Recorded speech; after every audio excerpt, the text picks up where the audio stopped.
Podcast Movement 2017 is in the books, and today on episode number 581, I will be sharing some of the insights, some of the behind-the-scenes stuff. I'm going to give you some insights into the hardest exercise I ever had to do. We also have it because of my podcast story. Wait till you hear it. Check it out. Hit it, ladies. The School of Podcasting with Dave Jackson. Podcasting since 2005. I am your personal podcast coach, Dave Jackson. Thanking you so much for tuning in. If you're new to the show, welcome aboard. Here's the deal. I'm going to help you massage your message. I'm going to help you tackle that technology that's been just freaking you out. I'm going to help you face your fears, flatten that learning curve, and get you not on the road to just podcasting. Because look, you can go watch a bunch of outdated YouTube videos and do that. I'm going to get you going in the right direction, headache-free. Our website is schoolofpodcasting.com. While you're there, use the coupon code LISTENER, that's LISTENER, and that will save you when you sign up. Well, let's talk a little podcast movement, shall we? I got to tell you, it was a ton of fun, and I know it's a lot of money to go to these things, but let me give you some of my first impressions of Podcast Movement 2017. First of all, nothing is cooler, nothing, than getting picked up at the airport by fellow podcaster Marcus Couch from WordPress Plugins A to Z. I haven't seen Marcus in about 10 years, but I consider him like one of my top online friends. We used to talk all the time on Skype. We go back to the days of Pod Show. Look that up on Wikipedia. And we cranked some cool metal on the way to the Marriott, and it was like old times. So Marcus, man, it was great to see you. Then I get to the Marriott, and I get to meet my co-host for the first time in person, Jim Collison from the Average Guy Network. We do a show called Ask the Podcast Coach on Saturday mornings. Check it out, askthepodcastcoach.com. It's every Saturday, 10:30 Eastern, I should say. And so then I go over to his table, and who's sitting there? None other than the one and only Steve Stewart, and of course, Mike Dell. And so for me, the Summar Camp aspect is in full effect, completely. The coolest thing I heard was relayed to me by Paul Colligan, another person I've known for over 10 years, and it came from Dan Klass. Now, you'll hear more about Dan Klass in a second, but Dan is a former comedian, and he shared how often at like comedy clubs, you know, it's like coming to the stage, you know him from blah, blah, blah, and then they have another guy and another guy and another guy.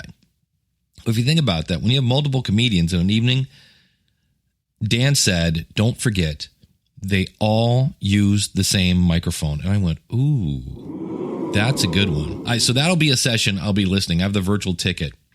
And because you think about it, I know last episode we talked about the Sound Devices Mix Pre 3.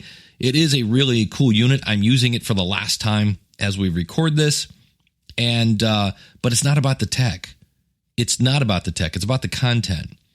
Then I roomed with one of my other co-hosts, Eric K. Johnson. You might know him from podcasttalentcoach.com.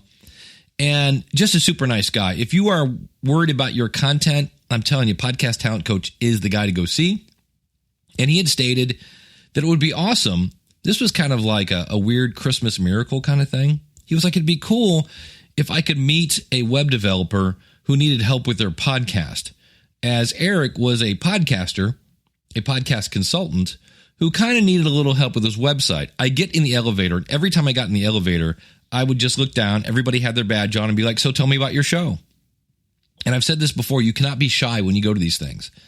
And I introduced myself to everyone in the elevator, and it turns out that, yep, one of the people is a web designer thinking of starting a second podcast, but needed a little bit of help with it. And so we get out of the elevator, and one of the first people we run into is, you guessed it, Eric. I really thought, like, it was almost like a Christmas movie kind of thing. Like, I really thought it was going to like start snowing in the middle of the lounge there at the Marriott. It was really, really cool. And speaking of connecting people, I saw this guy all over the place. Harry Duran. Do you know Harry Duran? Harry Duran from Podcast Junkies. He's that cool kind of mellow dude. The Harry Duran, the podcaster's voice. Harry Duran. I love. And for the record, Larry. Seriously, we're gonna. Okay, Harry. See, I'm excited, and my mouth has decided to leave early, apparently. Podcast Junkies is a great show. I need to have Harry come on with a little behind of the stories of that, because he is the epitome of a guy that's not sitting there with 6 questions ready to ask the same to everyone. And then he's hanging out with Dr. Ryan Gray, who does here's a guy. Are you ready for this? Everybody's like, oh, Mom wanted me to be a doctor. Yeah, he was a doctor, and he as far as I know, he's not practicing anymore, and he does podcasting full time. He's at medicalschoolhq.net. Mark Johansson was there from podcastgeargroup.org. It's always great to see Mark. And they're hanging out. Harry introduces me to Natalie Jennings, who happens to be taking headshots at a fairly reasonable price. And I'll have links to her website. It's NatalieChampajennings.com. Like I said, I'll have a link out in the show notes at a reasonable price. And she shows me a few samples of people, like on her phone. Like she had a picture of somebody in their Libsyn shirt, and it looked phenomenal. I was like, whoa. If you can take a normal person and make them look wow, I am in. So I say this, I have not seen my photos yet that she took of me. I saw a couple on her camera, and they looked really good. And so I'm really looking forward to that. But that's another one where I happen to be at the right place, the right time, happen to know Harry. He's like, hey, do you know Natalie? Oh, yeah, get a headshot. So, Harry, thank you so much for the recommendation. And Natalie is awesome. She's just hilarious. So hanging out with Harry, Ryan, and Natalie was great fun. I did get to go to one session. Now, as a vendor, because I work for Libsyn, most of the time I'm standing at the booth, and I did get to go to Paul Colligan's session. He said it'd be really good if somebody from Libsyn was at that. And it was a great session. He was talking about how the whole Amazon Echo, the Google Home, and eventually the Apple version of Amazon Echo, whatever, I forget what they're calling that. And he explained, and I didn't know this, if you're in Google Play Music, you're also on the Google Home, that little portable audio speaker that you go, hey, Google, and then you ask it, what's the, flight velocity of a swallow or whatever that goes, and it answers. Well, if you put your podcast into Google Play Music, well, it's already on the Google Home portable audio speaker. So that was on. It's like, I did not know that. I knew I was in Google Play Music, but as far as I know, nobody's using Google Play Music. So that was kind of cool. I also heard about a cool double secret project that's going to make double enders via browser. Very, very cool. And here's how you learn about secrets, if you didn't know this. I'm not telling you what it is. If you can keep a secret, people will tell you them. So I know now that if somebody goes, I'm going to start using this other service, I'm like, you might want to wait. There's one coming down the pike. So that was kind of cool. Of course, I was also on a panel with Ray Ortega from the podcasterstudio.com and podcastersroundtable.com, which I am a co-host of with Daniel J. Lewis from the Audacity to Podcast. And Daniel was on the panel, as well as the one and only Addie Saucedo from thepodcastplanner.com. And so you get those 3 people and myself, and we were having quite a lot of fun. And especially our topic was what's inside an RSS feed, which is an insanely nerdy topic. But due to the recent Apple announcements, we had some pretty interested parties, and I thought we pulled it off really well. We had a lot of fun doing it. And the bonus for that for me is I got to hang out with some of my biggest friends. I mean, I hang out with Ray and Daniel and Addie. I see them every year. I'm on the Podcasters Roundtable, so that was a lot of fun for me. But here, are you ready for the coolest thing that I saw at Podcast Movement? And this was something that I don't get to see a lot of sessions. So if you're like, what was the top session? I can't answer that question. We'll talk about that in a minute. I want you to answer that question. But I did see something, and once I saw it happen a couple different times because I know to look for it. So I met Alessa Dare. She does the Maximize Your Strength show. I met her last year, and I see her again. She's just very Alessa Dare-ish. I don't know, that makes no sense to you, but when you see her, she's kind of a little firecracker. She's awesome. And I see her on the first night, and she's in a group of people, and she's talking about StrengthsFinder, which is kind of her show. It's that whole Gallup thing. And literally, she becomes a ping pong ball. She's just bouncing off the ceiling with energy. She's super nice. It was great to catch up with her. And like I say, I met her last year. So the next night, I'm standing at this luau event, and here comes Alyssa. And I go, Alyssa, what's up, girl? And she's like, I am done. Like, done. And by that, I mean, I'm done. I mean, she's tired, as many people are, right? They came out of the gate hard. It's like day 2. And she is considerably less energetic. And I'm sitting there, and I happen to be talking to Michael Stelzner from Social Media Examiner. Really cool guy. I've known him, and we kind of caught up. I caught up with him. I think I met him 2 years ago at Podcast Movement. So we're getting caught up. Over walks Pat Flynn. And by the way, Pat Flynn, you know, he's like such a super nice guy. He's also very funny. And he had me in stitches. And then the subject changed to Pat's StrengthsFinder results. Well, that's Alyssa's thing, right? StrengthsFinder. And it was like watching a time-release video of like a flower blooming. You know, the ones where you have this little bud and it slowly grows and then it crimps up and points its head to the sun. To watch the energy come back into her and watch her smile come back and her body language completely changed. It was just amazing to watch. And I saw this a few more times. At one point, it was kind of late and people had had a few adult beverages. And then I would ask them about their show. And then, boom, the body language picks up. Their eyes start to widen out a bit. The voice is a little louder. It was amazing to see. And I also saw it another way. This was hilarious. I'm standing at the Libsyn booth. It's towards the end of the day. In fact, I think the booth might have actually been closed. But Danny Pena from Gamertag Radio, who's been on the show, Hall of Fame podcaster, Danny Pena. And he's got his co-host with him, Paris, who is this big, giant, just, wow. I'm like, someday if I start lifting weights, I want to look like that dude. Because he's a big dude. And what was hilarious is he got kind of starstruck when Cara Santa Maria from the Skeptic Stage to the Universe walks by. And he looks at Danny, he goes, hey, man, I think that's her with the thing. And Danny's like, go talk to her, man. And I'm like, and he's like, no, I couldn't do it. And again, this guy's like 6'3", just a giant brick house. And I think it's kind of funny that he's shy. And I go, oh, I'll go get her. Well, by this time, she's walked halfway across the show floor, which is huge, and she's about ready to go through a door. So I do my best, like Steve Austin, like not the wrestler, but the $6 Million Man guy, and I'm just sprinting across the floor. You know, people are screaming, you know, go, DJ, go. And I get out the door, and I bring her over to embarrass Paris. And Danny Pena was there. Jim Collison was there as well, from theaverageguy.tv. And the minute that Paris explained, again, he's kind of fanboying out to Cara. But the minute he explained, no, I really listened to your show, her body language completely changed. And for me, I think of this as being, you know how you're in your kind of like first impression mode, and then you find out that somebody really listens to your show, and now you're among family. And her body language completely changed. It was just one of the coolest things that I saw. So again, if you have a topic that you just love to talk about, you should be talking about it. Well, I'll tell you what, there is I play at the end of my show, a song by the band King's X.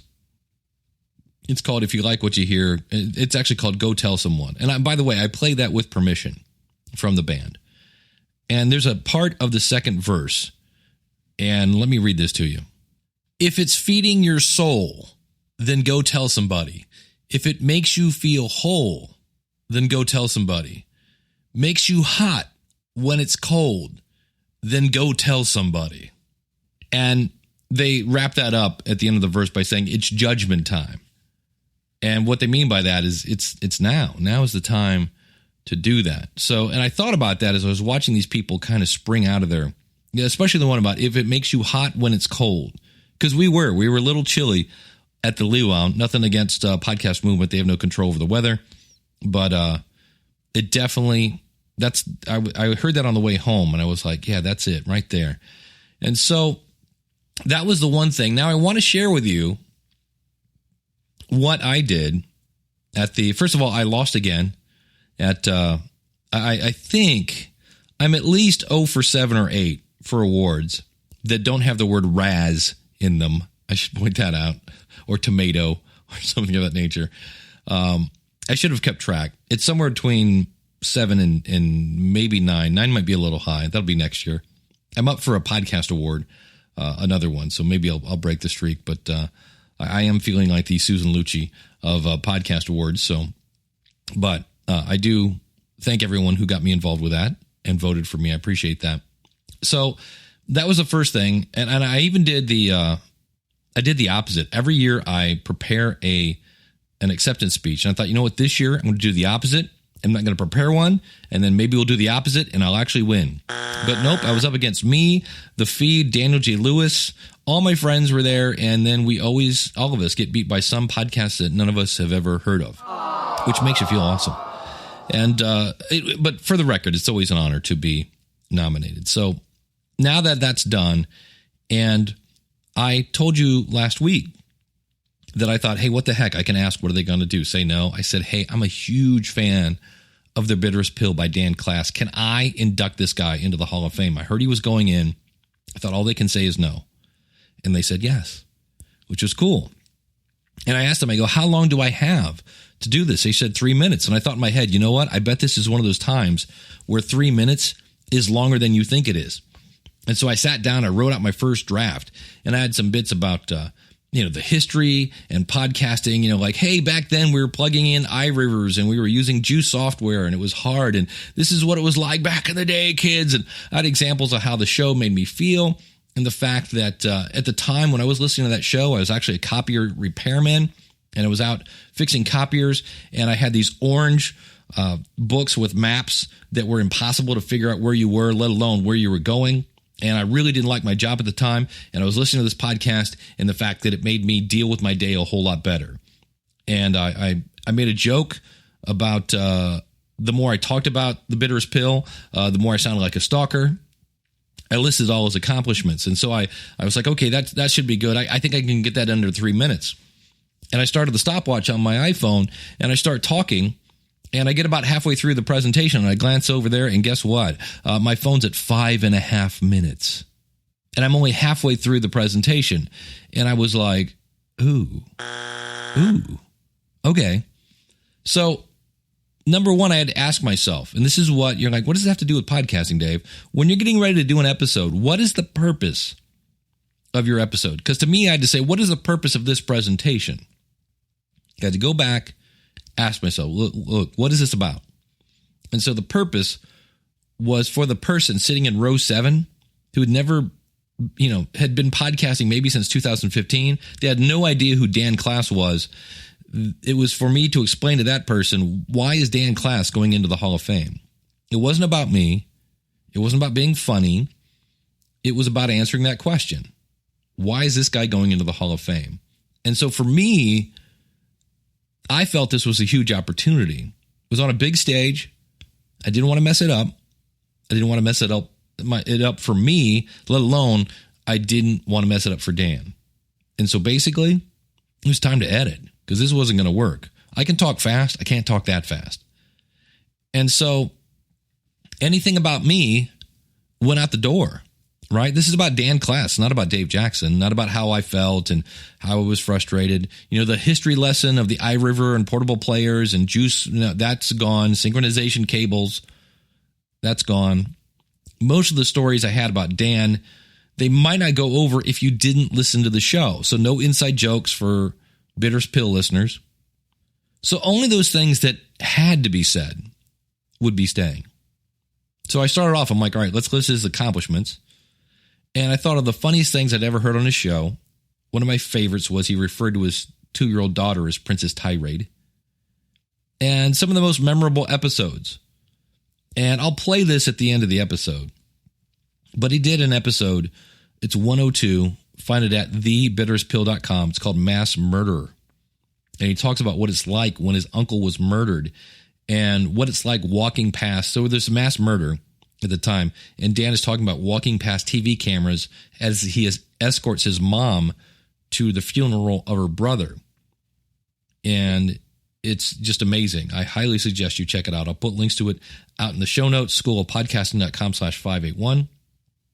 And so I had to point out one of the things that was not going to leave, I had to point out that Dan was one of the first to try premium podcasting. Now, this was years before Patreon, and unfortunately, it didn't work very well. It was such a new idea. So that was a negative.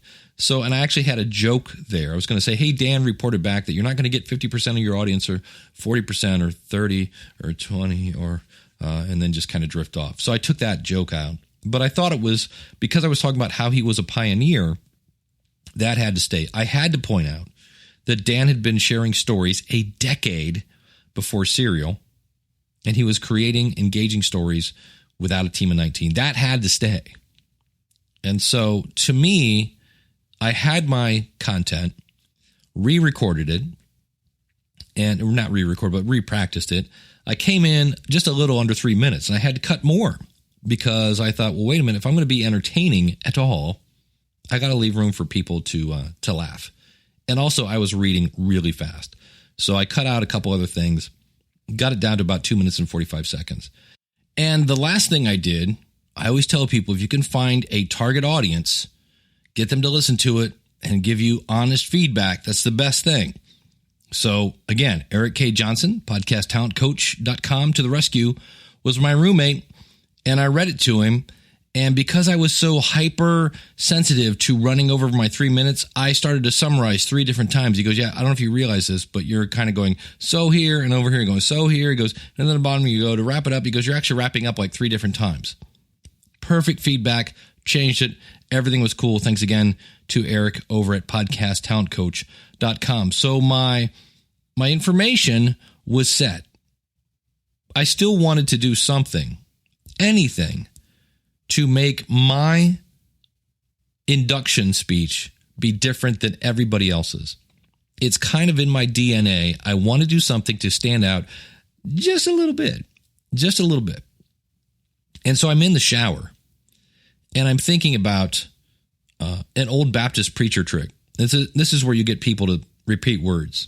So you'll say like, Dave's been podcasting since 2005. Everybody say 2005. Your audience goes 2005, and it's a way to just kind of get them to stop looking at their phones, basically. And this came to me in the shower, and I thought this would make me stand out. But I was really worried about entertaining. I wanted it to be different, but I didn't want to be too funny because, again, it's not about me. It's not about me being funny. It's about me introducing Dan. Now, looking back at this, it was really stupid because I'm not going to out-funny Dan Klass. He's hilarious. And it's funny, you'll listen at the end, that I told myself, I'm backstage and I'm just stick to the script. Just stick to the script. Just stick to the script. And I didn't. So that was kind of funny. And the other thing, whoever was whistling at me, thank you very much. That made me feel good. I walk out and people are like, who's that guy? Because I went to I was thinking like, what should I wear? And I'm like, I know. Let me go for the hot pallbearer look. So I had kind of the Men in Black look going on. And so in the end, because there are no time limits in podcasting, right? If you want to make a 12-hour podcast, you can, but that doesn't mean you should. And so what did I do? I identified my audience, and I said, you know what? These guys aren't going to get the 2004 jokes. They're not going to get all the old-timey jokes. They're not Dan Klass fans in some cases. Identified my audience. I identified the purpose of this show, of the presentation, and then I did my best to make it somewhat entertaining, bring some energy, without being too entertaining. I didn't want to take away any of Dan's spotlight. It was about Dan. And I know some of us want to record our podcasts and publish it. And I realize some of us have no time for editing. I'm just here to say that I think everybody can benefit from editing. If you have the time, do it, because especially if you're doing interviews. Because at the end of it, it's weird. Most of my presentations, I get done and I go, could have done that. There's always the presentation you want to deliver, the presentation you deliver, and then the presentation that you kind of hoped you had delivered. And this was one where I was walking off the stage going, yeah, that was good. I went off the script for a half a second, but I was very happy with it. So it was very, very cool. So that is my thoughts on podcast movement. It was a great time. Jan, see, my mouth is just like, look, you've been talking for 5 days straight. How about Dan? Dan and Jared. See, that's where Jan came up. Dan and Jared, as well as, those are the two main guys doing all the heavy lifting. Then you got Gary Leland and Mitch, of course. And it was great to see all those guys. Great quality show. Really was. Good times. And I will be back next year. And if you ever think about going, I recommend it. It really was a great time.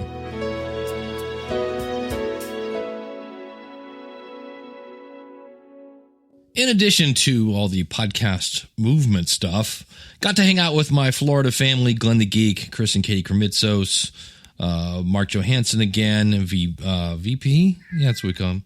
Yes, Bernie, I know. We're talking the messengers. And anytime I talk about the messengers, Bernie gets excited because yeah, I know. You're in the movie. We all know you're at the very end. Stay for the credits. Enough. But if you haven't got your copy of The Messengers, this is a documentary that I was involved with. Yes, and Bernie. Bernie was in the movie. Jeez. I tell you what, the ego's out of control with this guy. Go to themessengersdoc.com. It was really cool. But yes, I know you were in the movie. Seriously, Bernie, no, I am not going to tell them to go to BernieTheCatShow.com. We're talking about the Messengers website. Jeez. And there was somebody sitting in front of me, and I said hi, and I know, you'll go to the next screening, easy. And so I say hi to them again. I was saying hi to everybody. I'm like, hey, thanks, how's it going? Tell me about your show. And we sit down, and they start showing the movie, and I'm in the movie in the very beginning. Yes, and I know you're in the movie. We're talking about me now. It's not all about you, Bernie. It's not all about you. Jeez. And so I come on the screen, and this woman turns around and looks at me, looks back at the screen. She goes like, that's you. And I'm like, that's me. So thanks to everyone who purchased the movie. We got great reviews because reviews, again, my mouth is on strike apparently. And at the end of the movie, she's like, look, normally I do not like, if I don't like something, I will tell you that I don't like it. And she goes, I like that. That was really, really good. And I love the fact that I can now play this for my family and they'll get an idea of what podcasting is about. So if you want to check it out, their website is themessengersdoc.com. Or if you want to buy it, you can just go to theschoolofpodcasting.com/themessengers. One of the things I love to hear from people, and I should have some more coming in the future because I was asking people this at Podcast Movement, and that is, can you answer the question, because of my podcast, blank? So something happened to you, something, whatever, something in your life appeared, you were part of, etc., and the only reason you can explain that happened is because you have a podcast. I would love to hear your story. And so we've got one here from Devin Carroll. He does the pig. I'm telling you, my mouth is just said, look, you are over your quota for the week. Bigpictureretirement.net. Listen to this, especially listen to the end, because you're going to go, oh, I'm sure he's got a huge audience. Check this out. Hey, Dave, this is Devin Carroll from the Big Picture Retirement Podcast. We're a podcast focused on those planning for or living in retirement, and we just try to help our listeners see the big picture of retirement planning and help them coordinate their tax, legal, and financial plans where everything is all working together. Let me give you some background if I could. I said I'd never do a podcast. I saw how much work guys like Joe Salceha at Stacking Benjamins and Roger Whitney at Retirement Answer Man put into their shows. I already had a busy financial planning practice. I own a registered investment advisor with 6 financial advisors and about $240 million in assets under management, and a blog on Social Security benefits that was growing and constantly needing content. Honestly, I just didn't think I had the time, and more on how I found that bandwidth to do it in just a moment. But fast forward to 2016, I was at FinCon, which is a conference for financial bloggers and other people that produce media in that space. And I sat through a session with Brian Preston and Bo Hansen from the Money Guy Show. They were in a similar circumstance, ran a fairly large investment advisory firm, and they did this podcast, and they were killing it with their podcast. So I sat in their session, and I knew right then, I'm going to have to do a podcast. So I sent my friend back in Texarkana a text that simply said, it's time for us to do a podcast. And we'd talked about this before, but honestly, I was surprised when he said, okay. And that was his response, because he's a really busy guy. He has the largest elder law firm in the state of Texas, a radio show, a TV show, 2 full-time marketers, busy guy.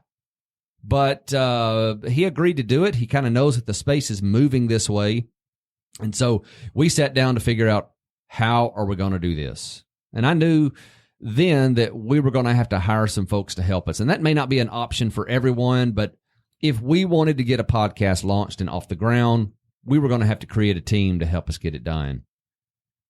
Going back to FinCon, I met and sat through one of Steve Stewart's sessions, and I knew I wanted him to do the editing and early coaching on our settings and setting up all of this stuff that was still a little foreign to me, and he was able to do all of that for me and make it really easy.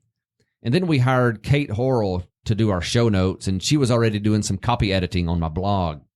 So by hiring those guys, we could just hit record, save it to Dropbox, and walk away. So in January of 2017, our little podcast launched. And let me tell you, we've already seen results. We just released episode 34. And frankly, we didn't really expect this. When we first launched, we sat down and talked about this. We said, okay, look, it's going to get tiring. We're going to do this with no results for a very long time. You know, let's go ahead and decide in our minds, how long are we going to give this before we reevaluate? And we said, okay, let's give it 100 episodes. We release 1 episode a week. That's roughly 2 years.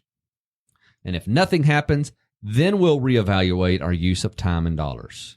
And it didn't take near that long. As I said, we just released episode 34. Just to give you some numbers here.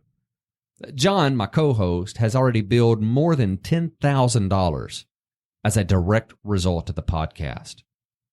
I've billed $6,000 and landed a new client that will exceed $20,000 in annual revenue.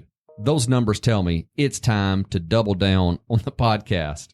So there may be some that hear this and think, yeah, but I bet they have a really big audience. No, not at all. We're still really, really small. Last month, we had 4,100 downloads. On average, each episode has been downloaded 534 times. So we're still very small, but I think we're having great results. Who knows what's going to happen once the audience is larger? But needless to say, I'm really paying attention to the craft of podcasting now. Shows like yours, Dave, are fantastic. And now that I'm learning all I can about podcasting, I'm just gobbling up all your episodes, and I can't thank you enough for putting this information out there. You know, one last thing, if anyone out there is thinking about starting a podcast, you know, just get started. Don't try to do it alone. If you're running a business and you're wanting this podcast to support your business, just do it. Hire the team it takes to put it in place and get it done.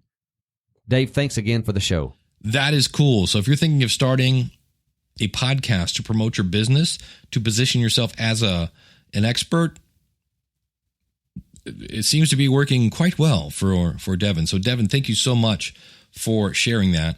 Again, you can find him at bigpictureretirement.net. Also, as we head out the door, I appeared on the Podcast Ninja show. You can find that at podcastninja.net. This is a new show about podcasting, and I was over there talking about the different podcast and media hosting companies. So Podbean, Libsyn, Blueberry, et cetera, and here's a little snippet of that.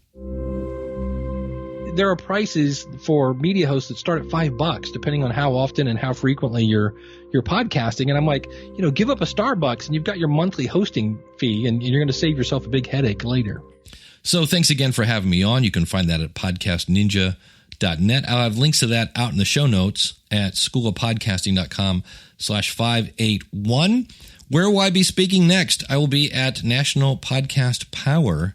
You can find that at nationalpodcastpower.com. Now, this is a brand new event. It's in Perrysburg, Ohio. It's September 23rd. So that's next month. And speaking of September, a little over a week. Podcast Mid-Atlantic, I'll be doing a presentation. This is on September 8th, basically in the Philadelphia area. And I'll be doing a presentation on artwork. Not so much on how to make it pretty, because I'm not a designer, but there are some free tools. So if you're ever like, what can I do to, make my own artwork? And there are some tools for that. So we'll be talking about that, and also be talking about the importance of making sure your artwork meets the specifications. And if it doesn't, how can you fix that? And then I believe I will be going to DC Podfest. You can find that at dcpodfest.com. And that is November 10th and 11th.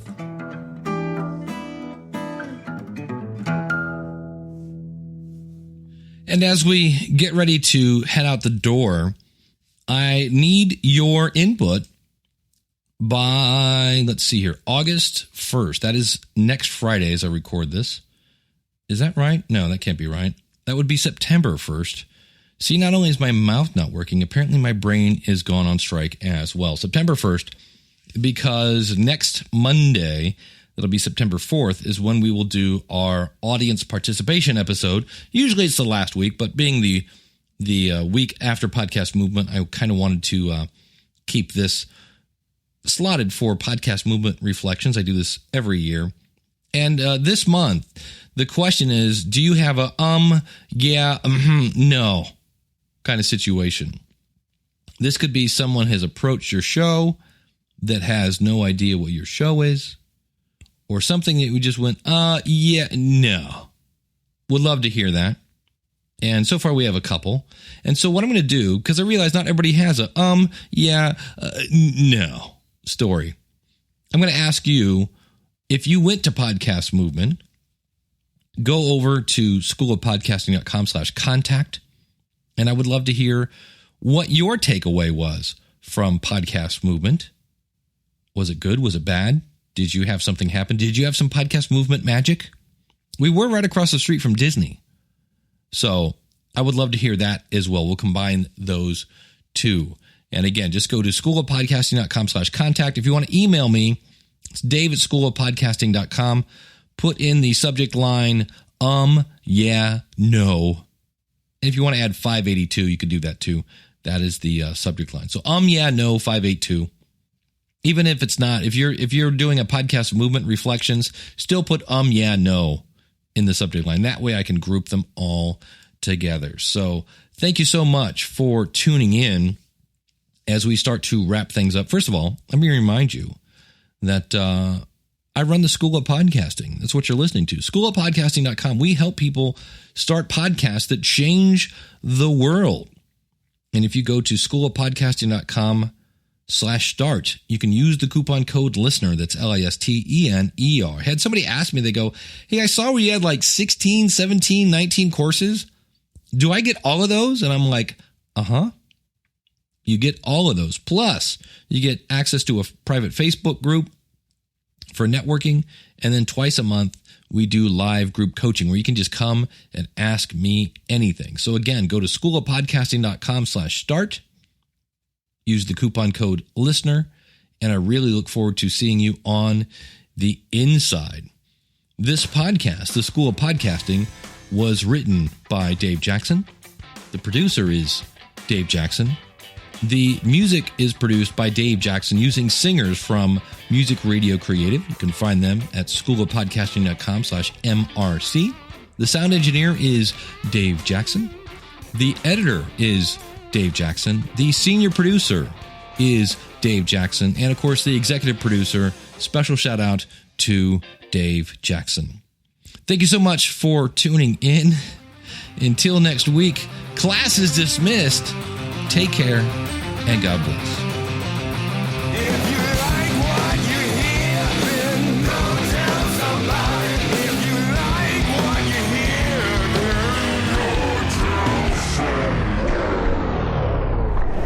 Please welcome to the stage the host of the School of Podcasting, Dave Jackson.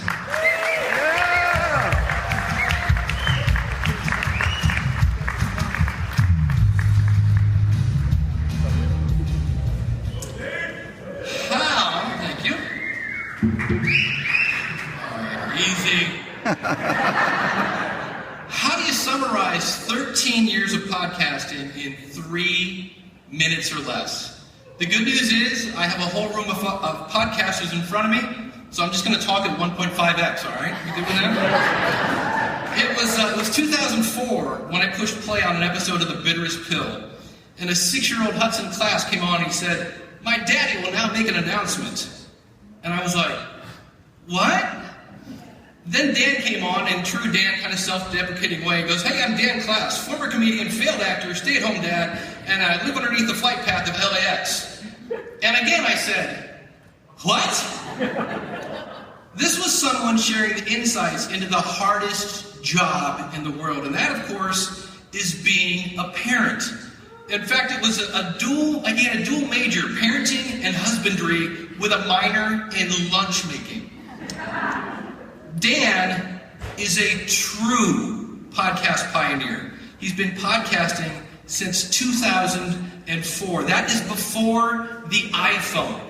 That little 6-year-old that said, "My daddy will now make an announcement," is now going to college.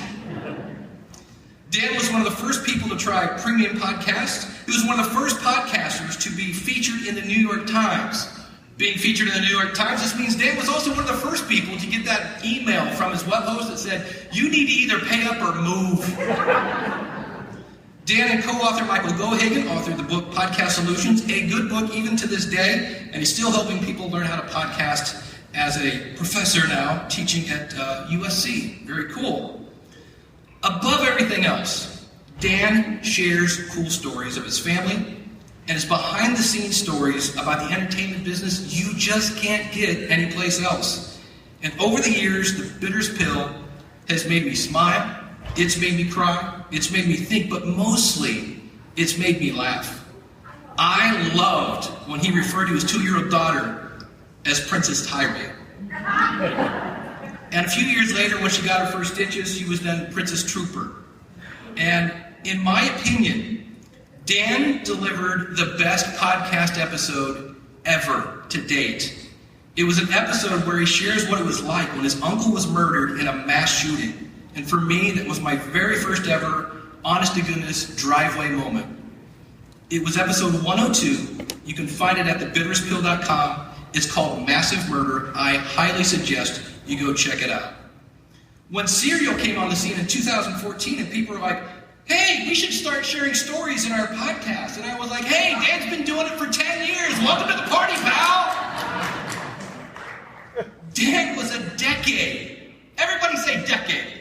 Dan was a decade ahead of Serial, creating engaging content in a box in his garage, and I gotta say it, without a team of 19 people. Can I get an amen? So to wrap things up, for having the courage to be a podcast pioneer, for sharing the most intimate thoughts, your triumphs, your struggles, in a way that never wasted the time of your listeners, and it often left them with a smile on their face, I am pleased, I am honored to introduce the newest member of the Academy of Podcasters Hall of Fame, Mr. Dan Klass. Special shout out to Steve Stewart. You've heard his name a lot this episode. Just go to stevestewart.me, and in true Steve Stewart fashion, before I even asked anybody, "Hey, did anybody happen to record that?" Steve had already not only recorded it, uploaded it to Dropbox, and shared it with me. So thank you very much, Steve. Again, find him at stevestewart.me.